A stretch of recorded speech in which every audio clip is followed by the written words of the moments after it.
우리 하나님의 말씀은 요한복음 12장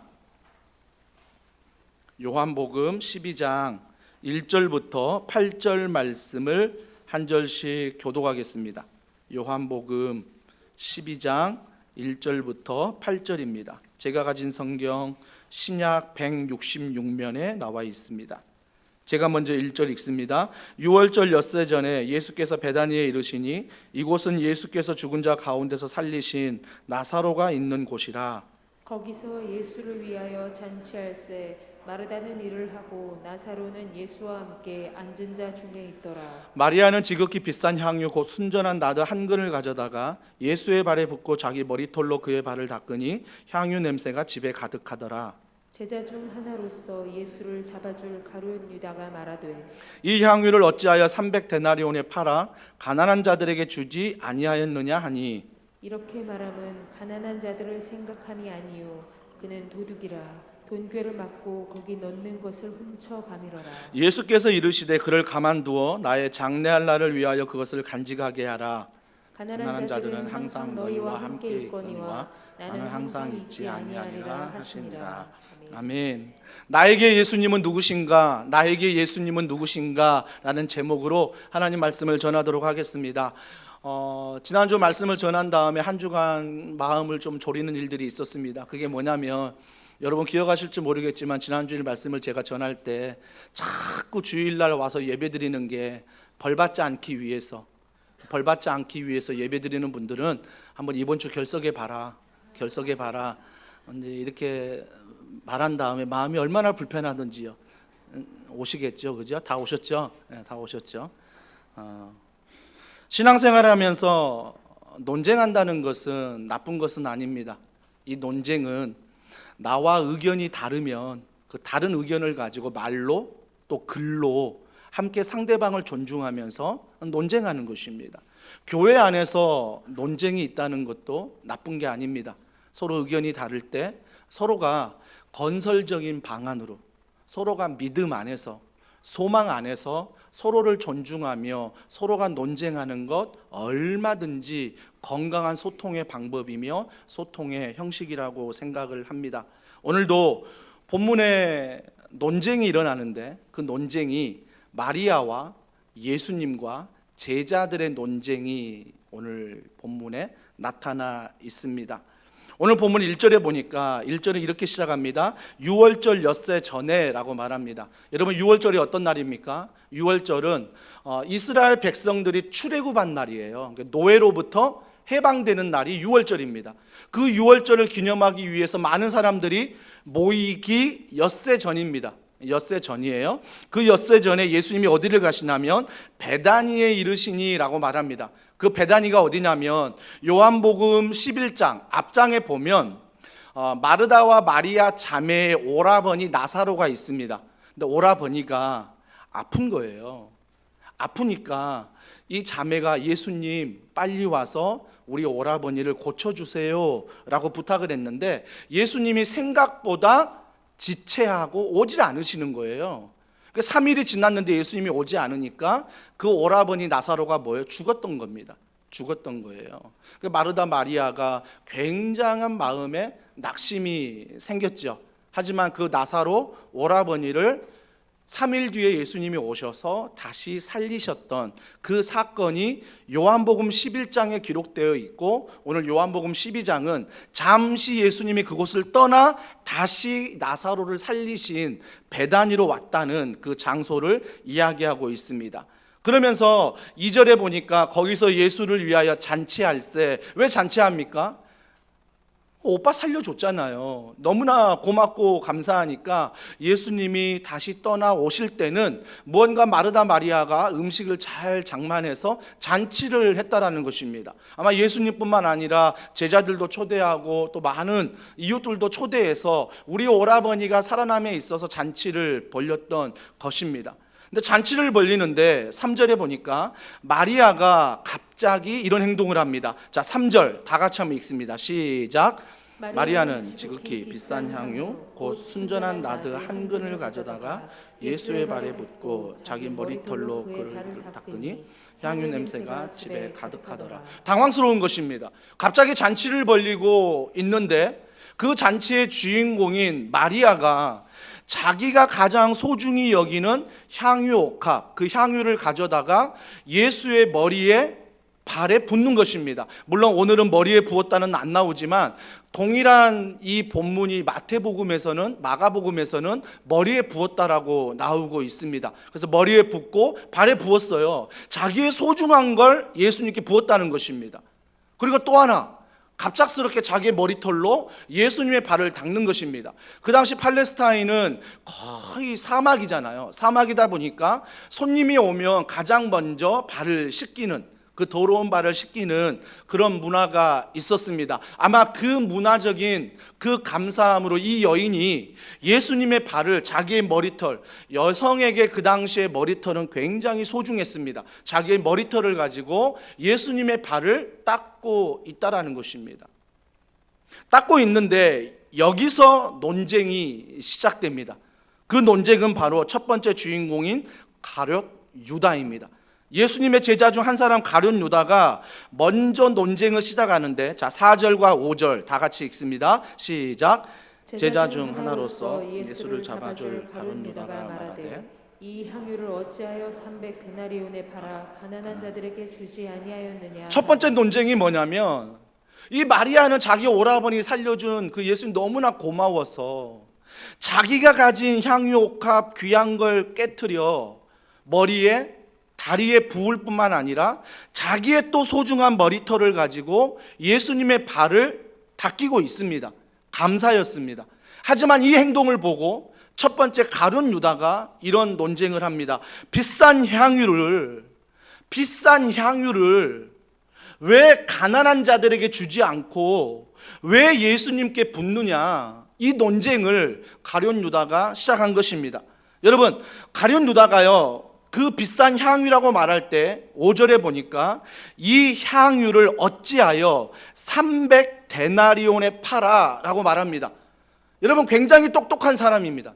엘리트 출신입니다.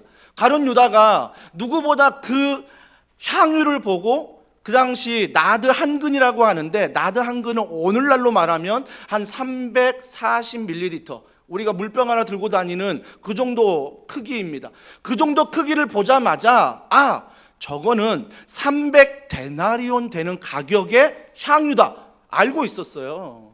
누구보다 계산이 빠른 사람입니다. 누구보다 똑똑한 사람입니다. 누구보다 사회적인, 이 세상적인 이 머리와 지식으로 굉장히 빠른 사람입니다. 눈치도 빨라요. 굉장히 빠른 사람입니다. 그래서 누구도 얘기하지 않았던 숫자적인 300데나리온까지 구체적으로 제시를 합니다. 그 당시에 한 데나리온이 한 노동자의 품삯이었습니다. 그러면 300데나리온이면 한 노동자의 1년 품삯입니다. 1년 품삯, 적지 않는 돈입니다. 1년 연봉인 거예요. 1년 연봉을 왜 너 예수님께 붓느냐, 이걸 가지고 지금 가룟 유다가 논쟁을 벌이고 있는 것입니다. 사랑하는 성도 여러분, 향유를 본 가룟 유다는 바로 가격을 계산했고 가격을 책정했습니다. 여러분, 우리 삶에 신앙생활하면서 이런 모습 있지 않습니까? 우리가 세상을 살아갈 때도 계산을 하지만 심지어 세상의 계산 방식을 그대로 교회 안에 가져와 교회 안에서도 세상의 방식과 똑같은, 오히려 그보다 더한 방식으로 계산하는 분들이 있다라는 것입니다. 여러분, 가룟 유다가 여러분이 다 알고 있으니까 그냥 고개를 끄덕이시지, 가룟 유다가 예수를 파는 사람이다 모르는 상태에서 가룟 유다를 본다면, 가룟 유다는 3년 동안 예수님과 제자 훈련했습니다. 우리 교회에서 제자 훈련은 제가 일주일에 한 번 만나서 2-3시간 함께하고 가정으로 돌고 식사하고 뭐 쪽지 시험 보고 이렇게 해서 제자 훈련 1년 코스입니다. 이렇게 맞춰지는데 그런 제자 훈련이 아니었습니다. 함께 먹고 함께 마시고 함께 자고, 그러면서 함께 사역의 현장에서 기적을 경험하고 치료를 경험하고 하나님의 살아계심을 경험했던 가룟 유다입니다. 3년 동안 제자 훈련 했을 뿐만 아니라 예수님과 함께 했던 가룟 유다였습니다. 근데 가룟 유다가 예수님께 한 여인이 향유를 붓고 있는데 그 향유를 부을 때 그의 마음은 300데나리온, 가격만 있는 것입니다. 300데나리온, 얼마나 큰 돈인데, 얼마나 귀한 돈인데 그 돈을 예수님께 붓느냐라고 논쟁을 벌이는 것입니다. 여러분, 이 논쟁을 할 때 또 한 가지 가룟 유다의 멋진 모습이 뭐냐면 박수 칠 뻔했어요. 감탄할 뻔했어요. 가난한 자에게 주라는 것입니다. 얼마나 나이스합니까? 예수님께 붓지 말고 가난한 자에게 1년 연봉을 준다면 얼마나 더 많은 사람들이 혜택을 받고 얼마나 많은 도시의 어려운 사람들이 도움을 받겠냐. 예수님 한 사람을 위해서 그걸 써야 되느냐. 예수님은 그거 안 써도 되는데 굳이 예수님께 쓰느냐. 그러면서 나이스한 가난한 자를 돕자. 여러분, 박수 칠만 하지 않습니까? 똑똑한 사람이었습니다. 그리고 그 돈을 쓰는 곳에 가난한 사람에게 쓰자는 것입니다. 여기에 반대할 사람 누가 있겠습니까? 아주 나이스한 사람입니다. 하지만 성경은 이렇게 말합니다. 자, 6절입니다. 6절 다 같이 읽습니다. 시작. 이렇게 말하면 가난한 자들을 생각함이 아니요 그는 도둑이라 돈꾀를 맞고 거기 넣는 것을 훔쳐 가밀어라. 여러분, 가룟 유다가 돈괴를 맡았는데 돈괴를 맡았을 때 여전히 그 돈괴를 손에 댔다는 것입니다. 한마디로 제자들에게 뭔가 수입이 생기면 그 수입을 관리하는 사람이었는데 그 수입을 개인적으로 손에 댔다라는 것입니다. 개인적으로 사용했다는 것입니다. 그러니까 성경은 뭐라고 말해요? 도둑이다. 도둑이다라고 말합니다. 도둑이다. 여러분, 이런 가룟 유다에게 만약에 가룟 유다처럼 왜 예수님께 그걸 부어? 가난한 자들에게 주자. 그래. 예수님께 이거 붓지 말고 가난한 사람에게 나눠주자 해서 그들이 돈으로 환산해가지고 1년 노동자의 품삯을 받아서 만약에 그걸 줬다면 누가 관리해요? 가룟 유다예요. 가룟 유다가 재정을 맡았으니까 가룟 유다 관리하면 가룟 유다 그 돈을 어떻게 하겠냐고요. 그 전에 했던 방식으로 뭐예요? 또 손대겠죠. 가난한 자들에게 주겠다고 말은 했지만 그 돈을 자기가 손대서 결국은 뭐예요? 가난한 자에게는 얼마만큼 가겠지요. 하지만 결국 자기의 주머니를 채우는 그런 용도로 그가 사용할 마음이 있었다라는 것입니다. 근데 마음만 있었던 게 아니에요. 이미 그 전에 그렇게 사용을 했더라는 것입니다. 그래서 성경은 뭐라고 말해요? 도적이다, 도둑이다 라고 말하는 것입니다. 사랑하는 성도 여러분, 우리가 가룟 유다 참 나쁜 놈이네, 가룟 유다처럼 살면 안 되겠네 라고 생각할 수 있습니다. 저 또한 한 주간 본문을 묵상할 때 가룟 유다 정말 나쁜 놈이네 그러면서 가룟 유다의 모습이 나에게 없는 것처럼 가룟 유다만 나쁜 놈이고 나는 목사니까 괜찮은 놈인 것처럼 생각할 때가 있다라는 것입니다. 여러분, 한 주간을 생각해 보십시오. 가룟 유다 모습이 진짜 없습니까? 우리에게 무슨 일을 할 때 물론 세상적으로 계산이 있고 우리 교회들 1년 재정에 예산이 있고 지출이 있고 운영위원분들이 한 달에 한 번씩 돌아가면서 감사하면서 사인하시고 저 또한 사인하면서 교회 재정을 될 수 있으면 투명하게 예산에 맞게 집행하려 하고 있습니다. 하지만 진짜 이런 예산은 필요하지만 이 예산 가운데 정말 하나님이 기뻐하신 일이 있는데 이 예산 때문에 우리가 다른 곳에 쓰는 게 더 낫겠다라고 생각해서 그 일을 하지 않는다면, 우리가 맞다라고 생각하는 그 일에만 사용한다면 이 목사에겐 자유로울 수 없는 일입니다. 저는 가룟 유다 마음이 있거든요.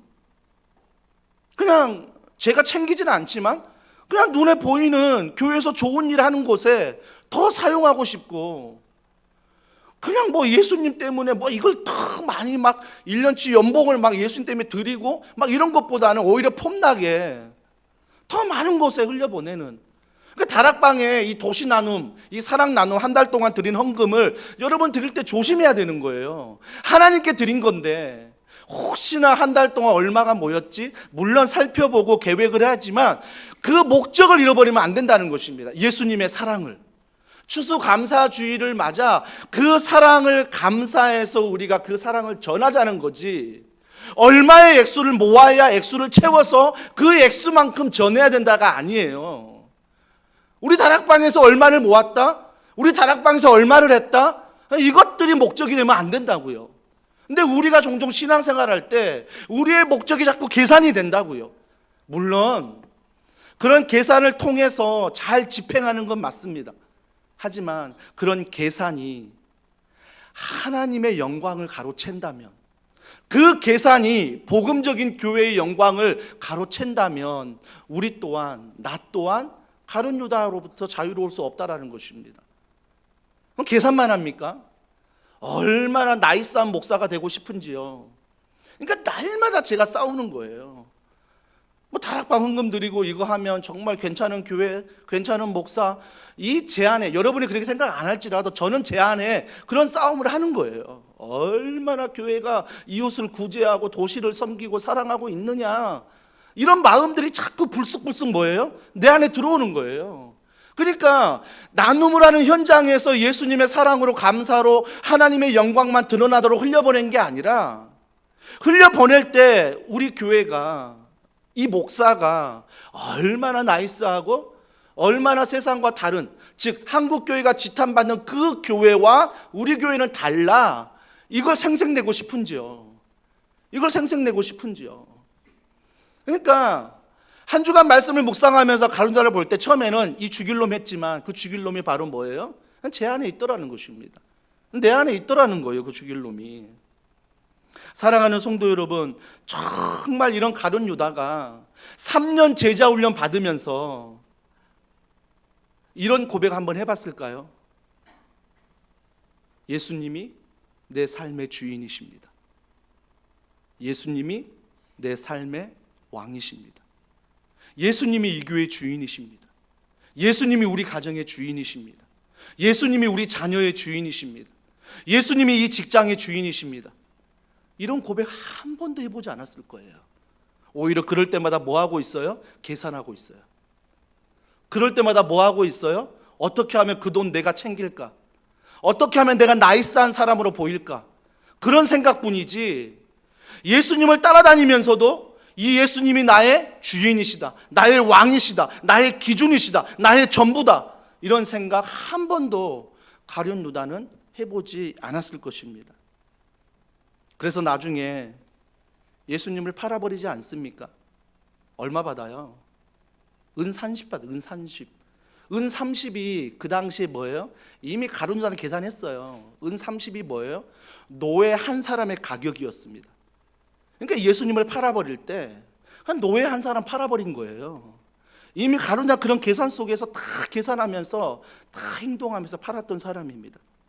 과연 그런 사람이 예수님의 말씀을 들을 때 회개했을까요? 저는 회개 안 했을 것 같아요. 결국은 회개하지 않고 목매달아 죽잖아요. 회개 안 했을 것 같아요. 내가 얼마나 똑똑한데, 내가 얼마나 스펙이 대단한데, 내가 얼마나 좋은 직장에, 좋은 대학에, 뭐 좋은 차에, 좋은 가정에, 좋은 집에 살고 있는데, 그러면서 뭐에 회개가 없었을 거예요. 회개가 없었을 거예요. 그래서 회개가 없으니까 뭐예요? 내 삶의 주인은 나다. 내가 왕이다. 내가 주인이다. 내가 법이다. 내가 기준이다. 그런 가정마다 문제 생기지 않습니까? 누가 그 권위를 주셨습니까? 아빠라는, 부모라는 권위를, 엄마라는 권위를 누가 주셨습니까? 하나님이 주신 거예요. 하나님이 정말 가정을 창세기에서 만들잖아요. 창세기에 만들어서 그 고난을 우리에게 주신 거예요. 하나님이 주신 거지, 내가 잘나서 내가 뭐 돼서 아빠가 되고 엄마가 되는 게 아니에요. 자꾸 나 그러면요, 내가 쥐고 흔들려고 그래요. 아내를, 남편을, 자녀를 막 직장에서도 교회에서도 막 쥐고 막 흔들려고. 내가 왕이니까, 내가 주인이니까, 내가 기준이니까. 그런 사람들의 공통점은 회개가 없다는 것입니다. 내가 왕이라는 것입니다. 또한 그 사람들의 공통점은 자꾸 평가만 해요. 내가 이렇게 계산이 빠르고 나이스한 사람이니까 너는 그러지 못하네. 논쟁하면서 계속 평가하는 거죠. 내가 이런 사람이야, 너는 그런 사람이야. 그러면서 평가하는 거죠. 한 번도 자기 자신의 것을 포기하지 않고 한 번도 자기의 것을 내려놓지 않는 사람, 그 사람이 바로 가룟 유다라는 것입니다.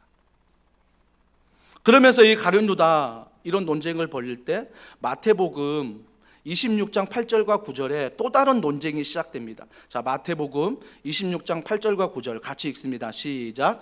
제자들이 보고 분개하여 이르되 무슨 의도로 이것을 허비하느냐, 이것을 비싼 값에 팔아 가난한 자들에게 줄 수 있겠도다 하거늘. 그 다음에 나오는 논쟁은 누구예요? 제자들이에요. 여러분, 제자들 중에 누가 있어요? 그래도 베드로 있잖아요. 베드로 어떤 고백했죠? 주는 그리스도시요 살아계신 하나님의 아들이십니다. 신앙 고백했던 베드로. 그래도 믿음의 사람인데 그 베드로조차도 제자들과 함께 돼서 뭐라고 말해요? 야, 그 향유를 왜 허비하느냐? 예수님께 부은 걸 보고 왜 허비하느냐고 말해요.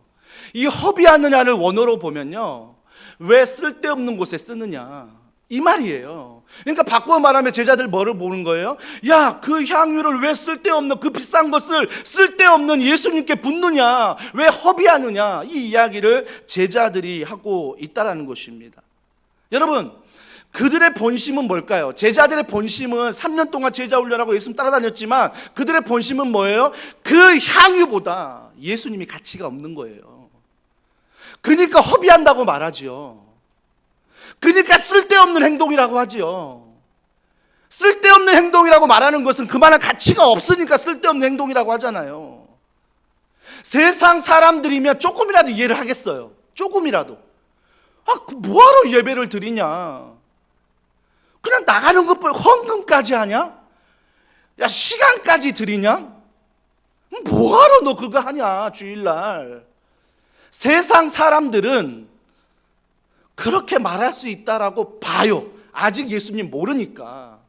제자들은 3년 동안 따라다니고, 제자들은 예수님의 기적을 보고 십자가의 죽음과 복음을 들었던 그 제자들이 예수님께 하는 마리아의 그 여인의 행동을 보고 왜 허비하느냐, 왜 쓸데없는 일 하느냐, 왜 가치 없는 곳에 너의 돈을 쓰느냐, 이야기를 하고 있다는 것입니다.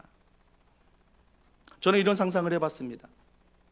만약에 제자들이 정말 그 여인의 향유가 가치 없이 예수님께 부어지는 그 예수의 가치가 없다라고 생각했다면, 그 방에 로마 황제가 있다면, 로마 황제가 있다면 똑같이 말했을까? 그 방에 국회의원이 있다면, 그 방에 우리 용인의 유지 다 인정해주는 누군가가 있다면, 그 방에 내가 존경하는 누군가 있다면, 내가 사랑하는 누군가 그 방에 있다면 그 사람에게 이 여인이 향유를 부을 때 가치 없다라고 내가 말할까? 오히려 이렇게 말하겠죠. 야, 저 사람이 누군지 알아? 황제야. 저 사람이 누군지 알아? 유지야. 내가 존경하는 사람인데, 야, 너 그것뿐이 안 바치냐? 더 없어? 향유 더 빼와봐. 네 머리털이 문제냐? 네 온몸으로 네 옷을 다 닦아야지. 그것으로 만족하냐? 그러지 않았을까요? 저 혼자 생각해 봤습니다. 정말 그 안에 황제가 있고 그 안에 국회의원, 대통령분 누가 왔다면 과연 그들이 똑같이 얘기했을까? 똑같이 얘기했을까? 결론은 제자들의 가치는 향유 옥합이었어요. 제자들의 가치는 300데나리온이었다는 것입니다. 제자들의 가치는 예수님보다 오히려 다른 곳에 사용하는 게 훨씬 더 가치 있는 일로 여겼다는 것입니다. 사랑하는 성도 여러분, 이 상황 가운데 놀란 사람이 누굴까요? 가장 놀란 사람이 마리아일 거예요. 향유를 부었는데, 머리털로 닦는데, 그런 마음은 아니었지만 제자들이 3년 동안 예수님을 정말로 하나님으로 여겼다면 오히려 그 일에 대해서 칭찬하고 오히려 자기들도 향유는 없지만 무언가 중요한 걸 함께 예수님께 드리고 그 여인의 모습을 보면서 회개하고 그 여인을 보면서 내가 도전받고 내가 이렇게 섬기지 못하는 것에 대한 안타까움을 가지고 정말 내가 감사함으로 살아가면 되는데 오히려 책망하고 허비하느냐, 오히려 막 가난한 자 줘라 막 말하는 제자들을 보고 마리아가 깜짝 놀랐을 거예요. 제자 맞나? 물론 그건 본문에 없습니다. 제가 생각하는 거예요. 세상 사람들이 그리스도인들을 보고 이렇게 생각하지 않을까요? 정말 교인 맞나? 정말 목사 맞나? 도원사랑의 교회 담임 목사라는데 정말 그 사람 행동과 말을 보면 세상 사람이 깜짝 놀라는 거예요. 목사래. 목사였대. 마리아가 놀라도 이렇게 놀라지 않습니까? 그게 우리의 모습 아닙니까? 세상 사람들이 볼 때는 우리의 시간을, 우리의 마음을, 우리의 물질을, 우리의 모든 것을 교회를 통해 하나님을 섬길 때 허비한다라고 생각합니다. 오히려 그 시간에 자기 개발하지, 운동을 하든 토익을 준비하든 직장을 준비하든 아니면 캠프를 가서 좀 가족들과 좋은 시간을 보내지 뭐하러 허비하는 시간 그곳에 가느냐. 이것이 세상 사람들이 보는 관점이라면 조금이나 이해가 되지만 예수님을 모르니까요. 제자들이 그런다니까요. 제자들이에요. 이 제자들, 이 고백 앞에서 나는 자유로울 수 있습니까? 진짜 너무 많은 것들이 걸려요. 너무 많은 것들이.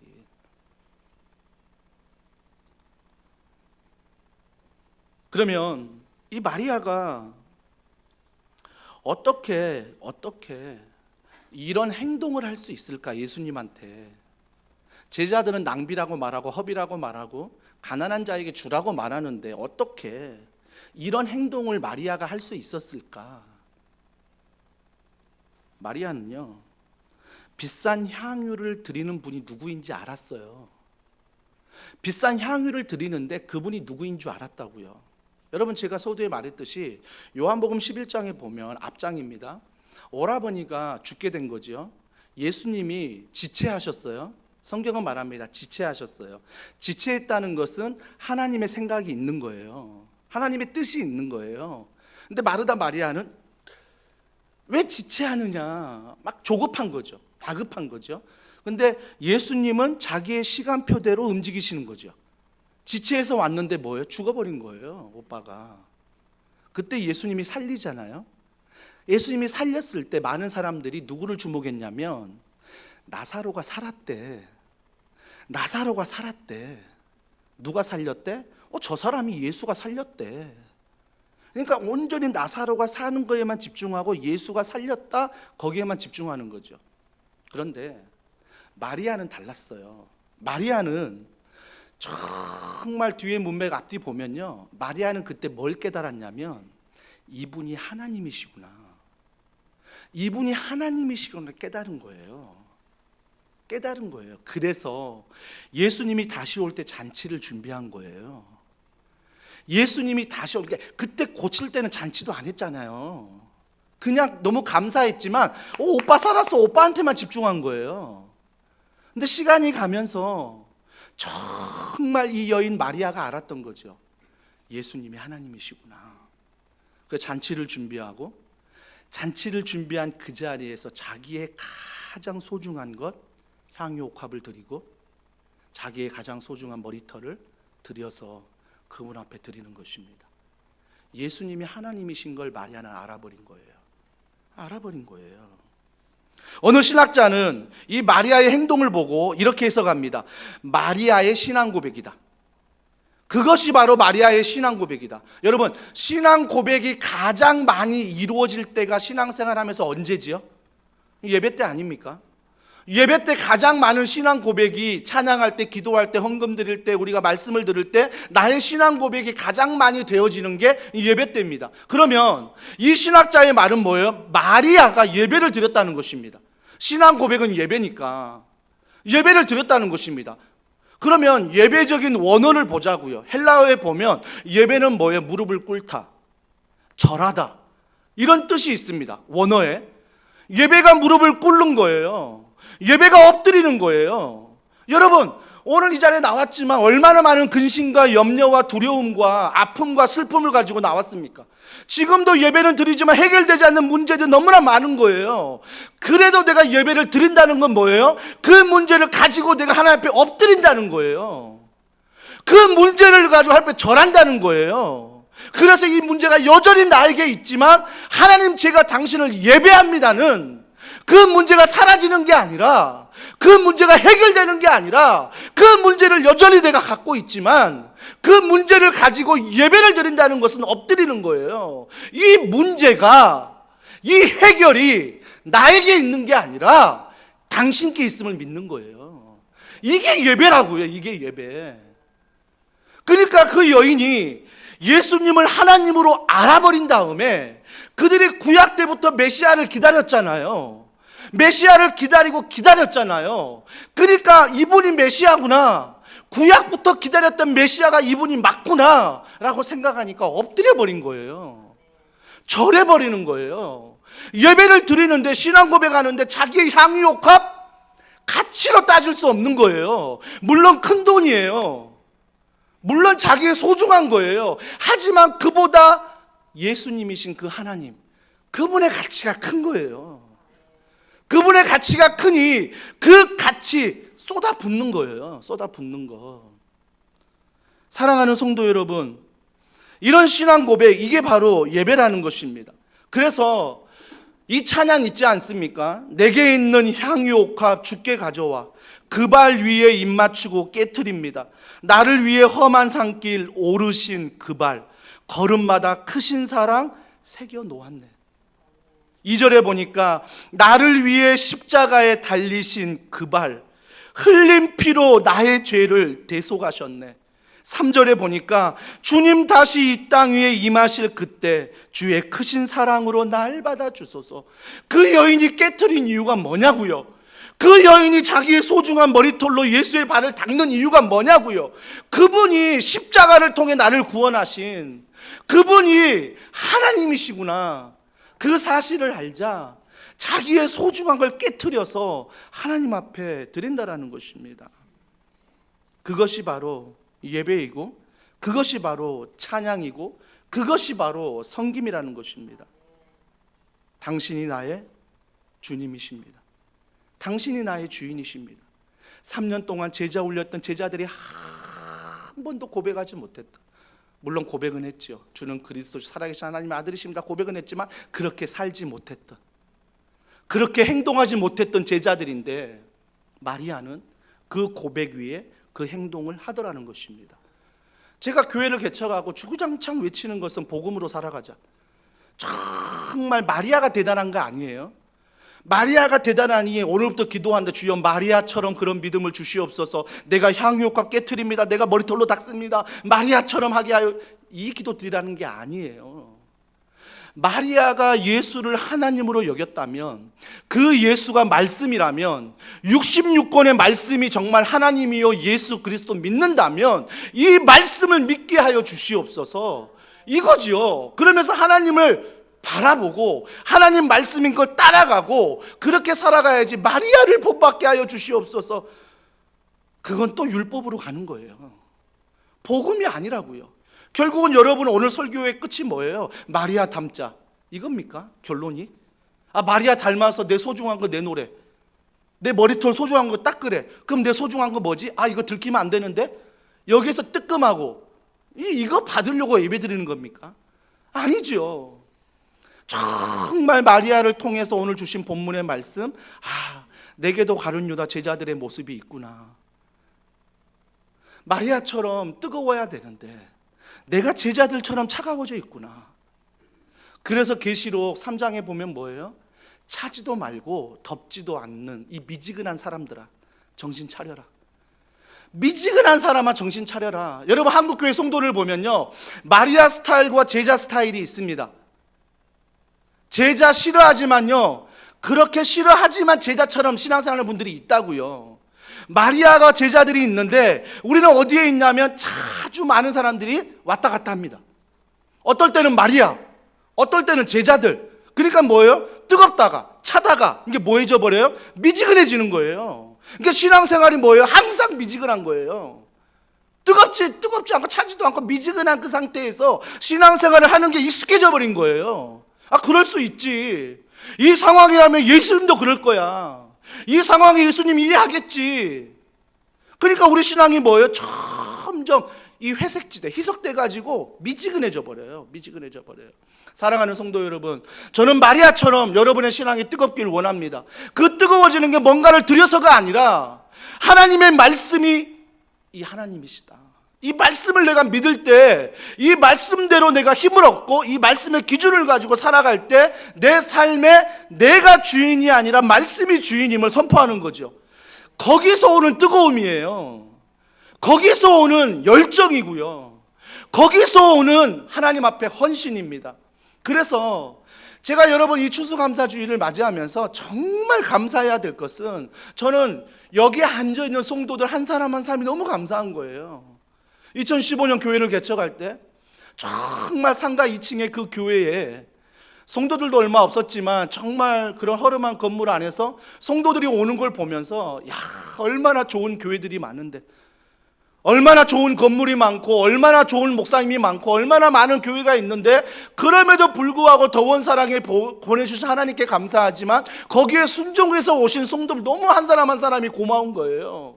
감사한 거예요. 그래서 제가 얘기 드렸잖아요. 구예배당 2층에서 제 방이 2층인데 복층인데 거기서 여러분이 걸어올 때 그 걸어오는 소리가 데크에서 들리니까 그 들리는 발자국 소리로 내가 너무 고마운 거예요. 한 사람 한 사람 오는 게, 아이들이 뛰어다니는 소리가 너무 고마운 거예요. 감사한 거예요. 설교에 방해되고 목양에 방해되고 사역에 방해되는 게 아니라 그런 것들이 너무나 고맙고 감사한 거예요.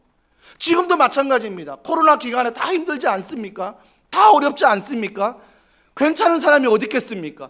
교회도 마찬가지 아닙니까? 하나님의 은혜지만 동일하게 교회도 허리띠 졸라매고 어렵습니다. 하지만 이 어려운 코로나 기간에 어쩔 수 없이 계약이 만기되어 교회를 옮길 때 누구 하나 거기에서 판단하거나 거기에서 평가하거나 거기에 있어서 자기의 생각, 자기의 주장을 하는 분들이 없었다는 거예요. 모두가 다 이 한계적인 상황 앞에서 하나님의 은혜를 구하고 그 은혜를 구했을 때 내가 무엇을 할 수 있을까를 생각해서 어떤 분들은 기도로, 어떤 분들은 헌신으로, 어떤 분들은 물질로 흘려보내 지금까지 오지 않았습니까? 저는요, 추수감사주의를 맞으면서 가장 큰 감사는 하나님께 감사하지만 여러분께 감사한 거예요. 성도 한 사람 한 사람이 그 자리를 지켜주고 그 자리에서 하나님인 이 교회, 하나님 바라보고 지체가 되어 섬기는, 지난 주일인가요? 2주 전인가요? 임직자 모임할 때 교회 자랑해 보십시오 했을 때 한 조에서 이런 자랑을 했습니다. 이 교회는 누가 시키지 않아도 자기의 은사대로 뭔가를 한다는 거예요. 뭔가를 섬기고 있다는 거예요. 여러분, 그 고백을 듣는 이 목사 얼마나 마음에 감사한지요. 마음에 감사한지요. 그래서 저는 추수감사주일 설교 준비하면서 하나님께 감사하는 그만큼은 아닐지 몰라도 그만큼이라고 생각할 정도로 여러분에게 감사한 거예요.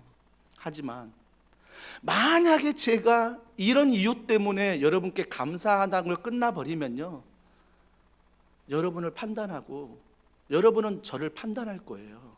왜? 사람과 사람이기 때문에. 여기에 누가 개입돼야 돼요? 하나님이에요. 말씀이 개입되지 않으면, 하나님이 개입되지 않으면 우리 관계는요, 사랑하고 감사한 관계지만 어느 순간에 판단하고 어느 순간에 가치 없는 것처럼 여겨버리며 어느 순간에 가격만 책정해요. 너는 얼마짜리 성도? 너는 몇 점이네? 거기에 하나님이 개입돼야 돼요. 우리 가정에 하나님이 개입돼야 돼요. 여러분 자녀 양육에 제발 하나님을 개입시키세요.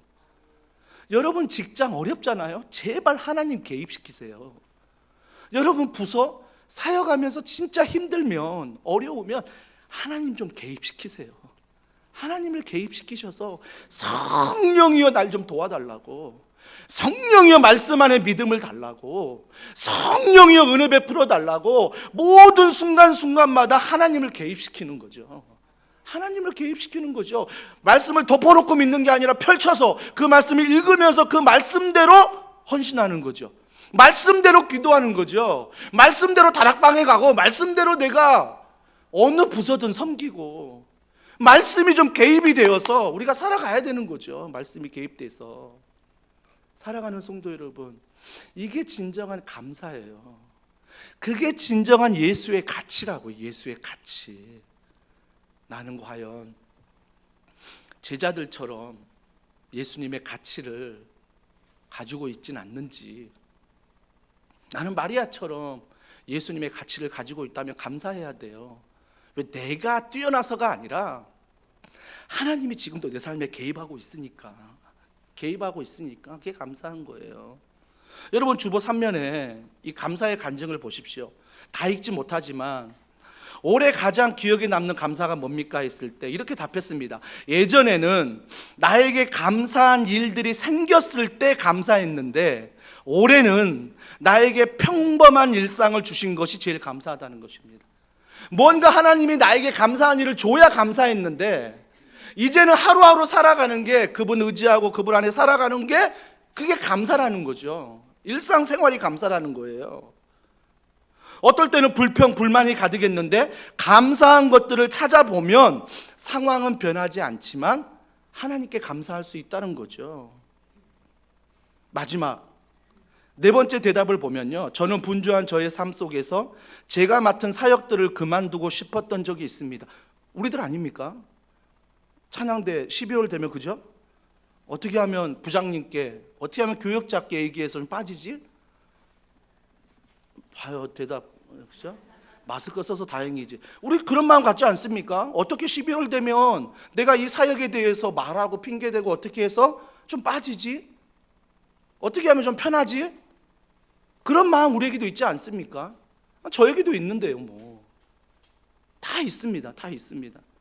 그래서 담임 목사나 교역자들이나 순장님들, 성기미들에게 12월 공포가 뭡니까? 전화 오는 거. 여러분 이름으로 전화 오는 거. 목사님, 제가 교회로 옮길 것 같아요. 제가 목사님 다른 부서 좀 섬기고 싶은데, 이건 감사한데 아예 섬긴 자체를 하지 않을게요. 내려놓을게요. 이런 전화가 언젠가 공포가 돼버리지 않았습니까? 그만두고 싶었던 적이 있습니다. 주변을 돌아봤을 때 저보다 더 바쁘고 많은 사역을 하면서도 기쁘게 섬기는 클로벌 리더들을 보면서 힘을 낼 수 있었습니다. 어찌 클로벌 리더들만 힘이 되겠습니까? 여러분, 우리가 서로 힘이 되는 거 아닙니까? 정말 나도 힘든데 나보다 더 힘들어 보이는 저분이 정말 주님을 사랑하고 마리아의 열정처럼 살아가는 모습을 볼 때 막 힘이 나고 도전이 되고, 나도 한번 그러면 저렇게. 늘 주변을 돌아보며 힘들어하는 사람들과 도움이 필요한 사람에게 먼저 다가가고, 어제 장례식장 아니겠습니까? 유가족이 된 교회 집사님과 그 성도님과 정말 아버지가 아플 때부터 일주일에 적어도 3-4번 통화한 것 같아요. 3-4번 통화하면서 병원 면회는 안 되니까 통화하면서 기도하는데 그 집사님도 울고 저도 울고, 저희 아버지가 고3 때 돌아가시면서 저도 동일한 그런 상황 안에서 갈등이 있었고, 하나님에 대한 오해도 있었고, 하나님에 대한 섭섭함도 있었거든요. 그 친구가, 그 집사님이 동일한 마음을 갖고 있는 거예요. 누구보다 그 마음을 아니 전화하면서 함께 우는 거예요. 그러면서 제가 너무 울면 그 친구에게 힘이 안 될까 봐 끊어버려요. 오랫동안 통화도 하지 않습니다. 어제 장례식장에 오셔서 정말 많은 성도분들이 연락한 지 얼마 안 됐지만 안산까지 찾아오셔서 함께 손잡아주고 안아주고 함께 위로 예배 드려주고 함께 식사하고 대화하면서 많은 위로를 받았다는 이야기를 들었습니다. 어찌 우리 교회 집사님만의 유가족의 위로겠습니까? 그 가족 중에 친지 중에 믿지 않는 분 많거든요. 교회장으로 하기 전까지 얼마나 많은 갈등과 어려움이 있었던지 예배를 반대하는 분도 있었거든요. 저는 이번 기회가 더원사랑의 교회 성도님들이 함께 울고 있다는, 함께 아파하고 있다는, 하지만 하나님 안에 소망이 있다는 이 메시지를 유가족들에게 던질 때, 그 친지들에게 장례식을 통해서 던질 때 그들이 느낄 것입니다. 그들의 가치는 정말 그 유가족의 집사님일 뿐만 아니라 그들의 가치는 예수님의 사랑이구나. 세상에서 줄 수 없는 그 예수님의 사랑의 가치를 우리가 흘려보내는 것입니다. 어찌 장례식뿐이겠습니까? 다락방에서, 부서에서 얼마나 어려운 분들 많아요. 힘든 분들 많아요. 아침에도 통화했지만 코로나로 자녀가 고열이 나서 너무너무 힘들고 마음이 무너지는 그런 어머니와 통화할 때, 문자를 주고받을 때 그런 상황이 얼마나 많냐고요. 그럴 때마다 우리가 할 수 있는 것은 그 어려운 상황의 가치보다 하나님은 당신을 더 귀하게 보십니다. 하나님은 당신을 사랑하십니다. 하나님은 언제나 당신과 동행하십니다. 그 가치가 믿음 안에서 큰 것인 걸 알기 때문에 담대하게 함께 기도하고 나아갈 수 있는 거예요. 저는 더원사랑의 교회 이번 추수감사주일을 맞이해서 나에게 예수님은 누구신가 스스로 좀 질문했으면 좋겠어요. 그래서 나에게 예수님이 누구신가를 딱 물어본 다음에 제자들의 모습이라면 낙심하지 마시고요, 절망하지 마시고요, 결국 그 제자들 어떻게 됐죠? 예수님 잘 믿어서 복음을 전하고 끝까지 예수의 영광의 길, 순교의 길까지 간 거예요. 이게 제자들이에요. 지금은 내가 그런 연약한 제자의 모습이지만 말씀 안에 예수의 가치를 붙들 때 주님이 그런 제자로 나를 빚어가세요. 만들어 가세요. 하루, 1년, 5년, 10년, 20년, 아니 내가 숨을 거두는 그 순간까지도 여전히 나는 공사 중임을 알고 주님이 나를 빚어가세요. 빚어가세요. 그분이 바로 예수님이십니다. 이 예수님과 한 주 동행하는 우리 모두가 되길 주님의 이름으로 축복합니다. 우리 이 시간 이 말씀을 기억하면서 이 찬양 우리 주님 앞에 올려드리겠습니다. 하나님의 은혜, 하나님의 은혜. 우리 말씀도 생각하시면서 또 지난 한 해 추수감사주일을 맞이해서 그 하나님의 은혜 우리 함께 고백합니다.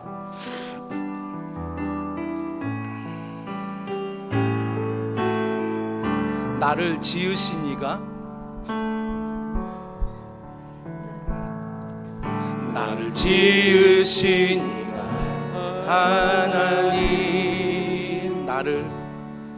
나를 부르신 이가 하나님, 나를 보내신 이도, 나를 보내신 이도 나의 나 된 것은,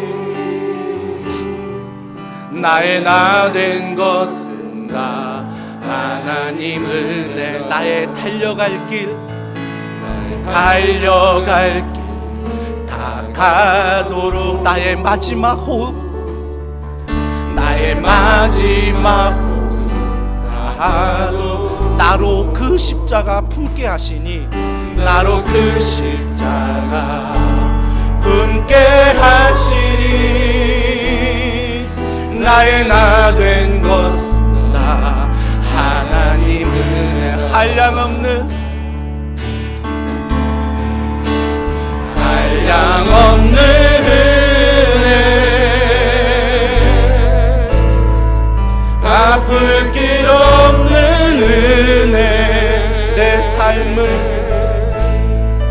내 삶을 애워싸는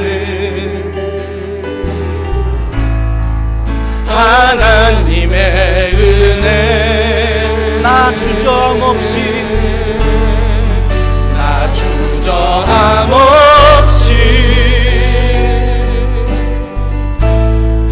그 땅을 밟음도 나를 붙드시는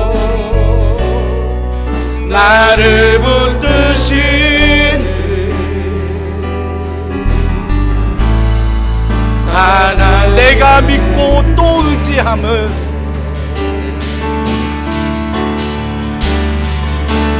내가 믿고 또 의지함은 내 모든 형편 잘하는 주를 돌보아 늘 돌보아 주실 것 나는 확실히 아네. 우리 두 손 들고 고백합니다. 내가 믿고 또 의지함은 내 모든 형편 잘하는 주님 돌보아 주실 것을 나는 확실히 아네. 우리 이 시간에 기도할 때 어떤 기도 제목이든 어떤 말씀이든 괜찮아요. 오늘 나에게 주었던 말씀 안에 기억나는 말씀 그거 붙잡고 주여 예수의 같이 우리가 높이며 이번 한 주간 살아가게 하여 주시옵소서. 우리 한 목소리로 기도하시겠습니다.